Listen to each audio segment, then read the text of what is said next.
إخواني أخواتي، السلام عليكم ورحمة الله تعالى وبركاته. حقق المنتخب المغربي أول إنجاز عربي في حقيقة الأمر، وأول إنجاز إفريقي في تاريخ المشاركات ديالو بكأس العالم بالتأهل لدور نصف النهاية لمونديال قطر 2022. وفي هذه الدورة هذه سطع نجم الحارس ياسين بونو. نعم، سطع نجم الحارس ياسين بونو الذي استطاع حماية الشباك ديالو ومنع لاعبي كل المنتخبات اللي شاركت منذ الفترة الأولى ككرواتيا، كبلجيكا، كندا، اسبانيا والبرتغال، ما عدا إصابة اللي تسجلت علينا وكانت بنيران صديق. ياسين بونو شكون هو؟ هاد ياسين بونو تزاد في 5 أبريل 1991، زاد في مدينة مونتريال الكندية لأبوين مغربيين من مدينة فاس. هو متزوج وعنده ابن طفل. تيتقن ياسين بونو 4 لغات، هي العربية، الإنجليزية، الإسبانية والفرنسية.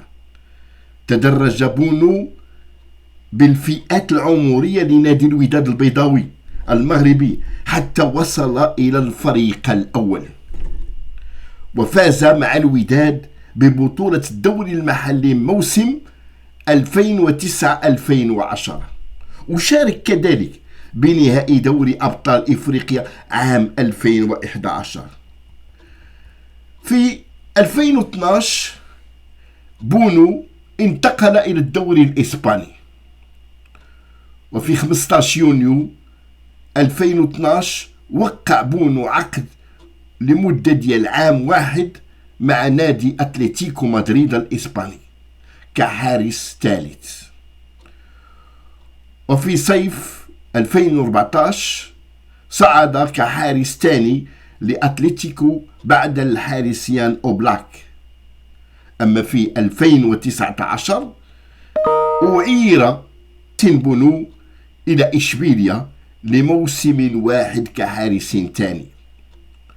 وعندما أصيب الحارس الأول توماس منتصف موسم 2019-2020 منحت الفرصة لبونو للعب كأساسي.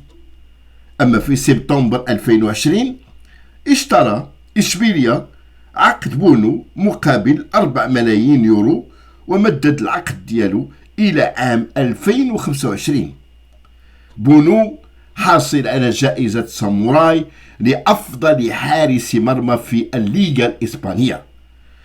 بونو كذلك كاينة واحد الميزة، أنه في سنة 2021 ولمدة 528 دقيقة لم تسجل عليه أي إصابة. نعم، في 2021 لم تسجل عليه أي إصابة في 528 دقيقة. تجاوز الرقم اللي كان عند الحارس البرتغالي اللي هو بيتو، اللي كانت المدة ديالو 516 دقيقة. نعم، كان ممتاز ورائع، ونتمنى أن يستمر ياسين بونو في هذا المستوى الرائع. وأقول لكم شكرا، وإلى اللقاء في حلقة قادمة إن شاء الله. مع السلامة.